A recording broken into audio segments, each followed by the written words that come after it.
Well, hello everybody. We're out in our summer kitchen, our patio kitchen. I haven't decided exactly what I want to call it yet. I always like to have a specific name for something so that we know what we're talking about, because old guy and I get kind of mixed up sometimes. Like, I don't know what he's talking about, he doesn't know what I'm talking about. So we need a specific name. I haven't decided yet. I'll fill you in when I figure it out. So we're going to start our first fire in our wood cook stove. But first we have to get the tile in the firebox so we don't run the stove. It's the fire bricks. We have to get the fire bricks put in because apparently when we bought it, he had taken the fire bricks out and I don't know what he did with them. He gave them to somebody else or something like that. And so we had to get new fire bricks and we have to figure out how they go in. So we're going to be looking at the book and figure out the positioning of all the fire bricks. Wood cook stove is an Ashland, and I'm pretty sure it's Amish made, and it's very common what the Amish in our area buy for their own homes and their own summer kitchens. I know that several different families own two of these, one for in their house and one for out in a separate kitchen so that they can do cooking in the summer and not heat up their house. Okay, so in the book it has this diagram of the arrangement of the fire bricks, and we're going to try to follow that and get it put in the proper way. With a lot of trouble and anxiety, we've got that in there. It's small and it's tight and was kind of hard to figure out with the instructions, but we got it in there. Well, we've had the stove for a while, and now we got the room built, so we're gonna try to fire it up today. But first we gotta clean the top because it's got a lot of dust and stuff on it, and we don't want it to be smoking all over the place. While the stove been sitting here, it was beginning to try to rust on top because it's a solid top. So Jan put some lard on it to keep it from rusting, and now we gotta take it off to keep it from smoking. We just gotta clean it up and build a fire. We have some hot soapy water here to clean the top with. The stove has a solid steel top on it, no holes for burners. And we were told that whenever we're using it actively that it won't rust. But if it's sitting here unused, then it's going to have a little bit of a tendency to rust. We can use steel wool on it to clean it and it won't hurt it. Our new stove comes with a reservoir that's on the back of it. It just sits on the stove top. And I don't know exactly how much water it can hold, but it's pretty sizable. 20-25 gallons. Maybe 20-25 gallons. It comes with a spigot. There are two holes on the back, one here and then one on the other side. So you can choose which one you put the spigot in, whichever's the most convenient. And for the other hole, it has a plug that has some kind of rubber washer material inside that will help it seal up nicely. The reservoir top also, I think, does double duty as a warming area, you know, a warming shelf. A lot of stoves, especially the old kind, have a warming shelf on top. So you can use that for something that you don't really want to cook, but you want to keep warm. The stove comes with a fairly good sized firebox. Well, we spend a lot of time studying the instructions on this thing.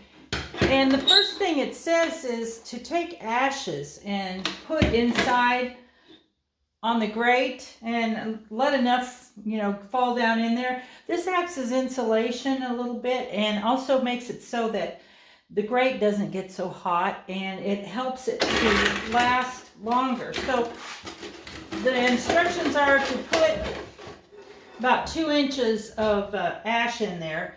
I needed to clean the inside stove out, so I did that and I've got some ash to put in. Now there's some coals in here, so that might help me start a fire a little bit better. There are ashes in there with a few coals. Now it's time to make a fire. We're going to pick up a few small, easy to light sticks here and put them in the stove and light it up and see what happens.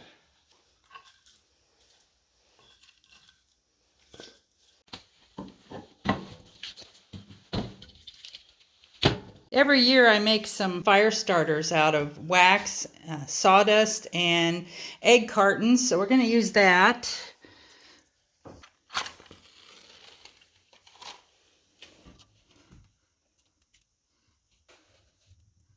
We'll open up this controller to 4. I have some little pieces of pine that I'm going to put in there just to give it an extra boost. Shut this door and then have the bottom door open so we can get some air up through there. Let's take a peek. Yep, it's still burning and the pine is caught on fire. So I think we're good for a couple more minutes. We've learned that right on the right side of the stove is a control that lets the oven come on. And to turn it on, you pull it out and then let this drop down a little bit, not much. That means the oven is on and the heat is circulating around the oven. But for this right now, we just want it in and closed, meaning the oven is off. We got fire. It's burning pretty good.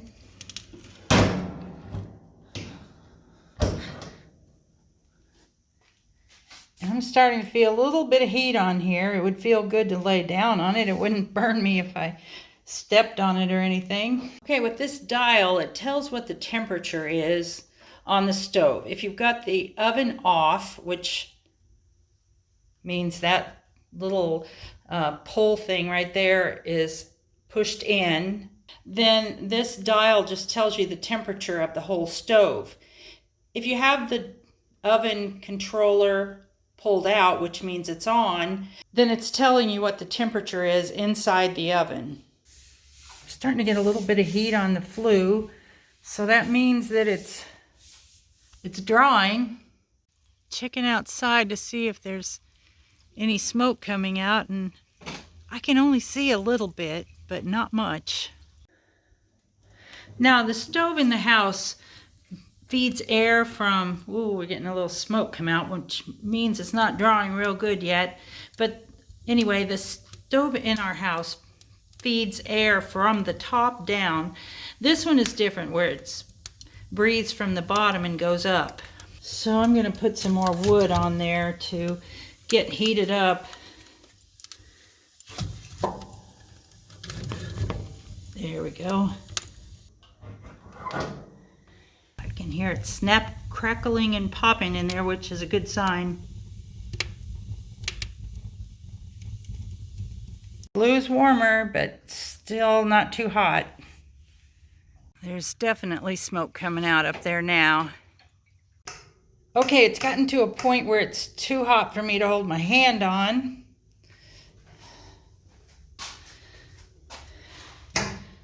And that's too hot for me to hold my hand on.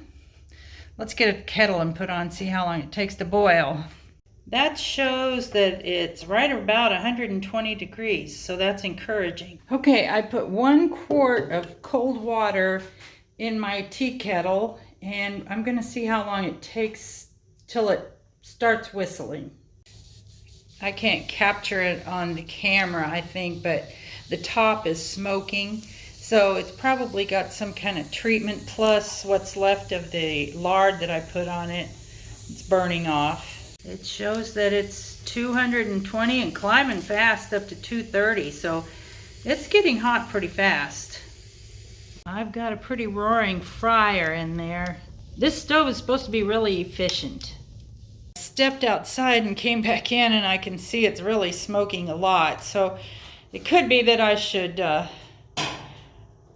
open a window to let the smoke out, because it's just burning off the new stuff, and it's up to 280, climbing to 300 real fast. Get some of the smoke out of here. I went ahead and opened that dial all the way up to let more heat go up to the burner plate. And we're up pretty hot, so I think I'm going to crank this down so that it's not pulling quite so much air. And even close that. See how it looks in here.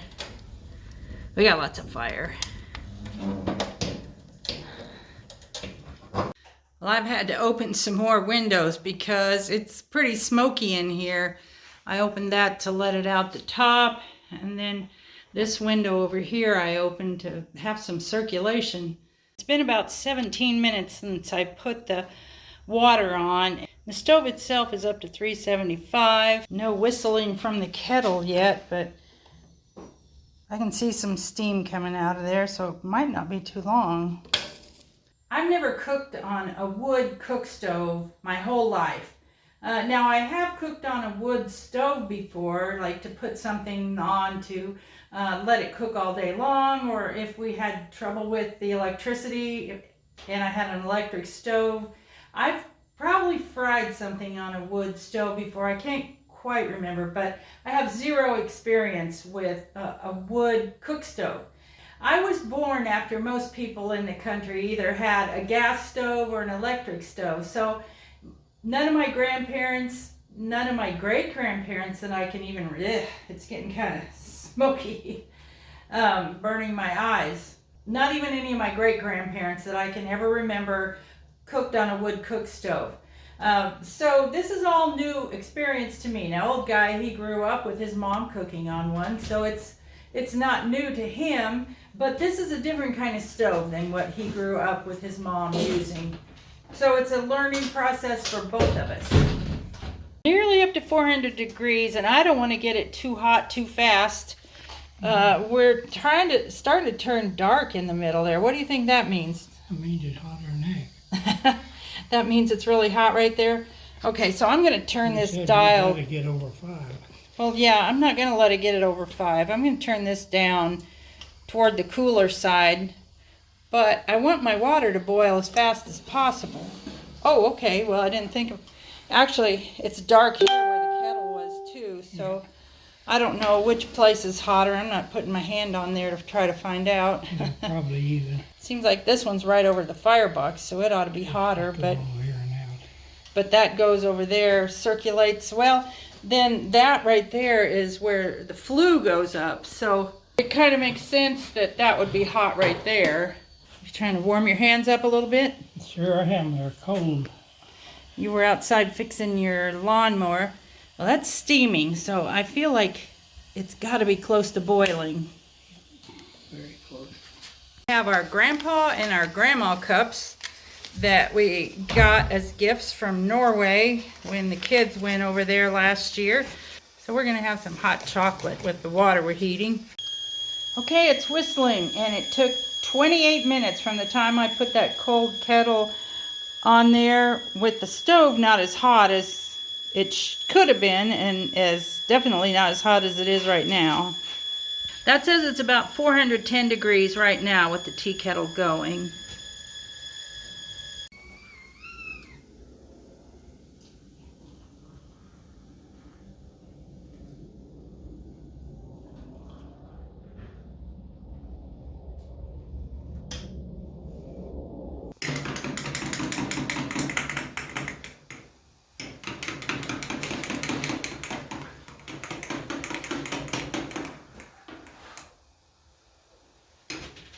That's really hot. I think we're going to have to let it cool a little bit.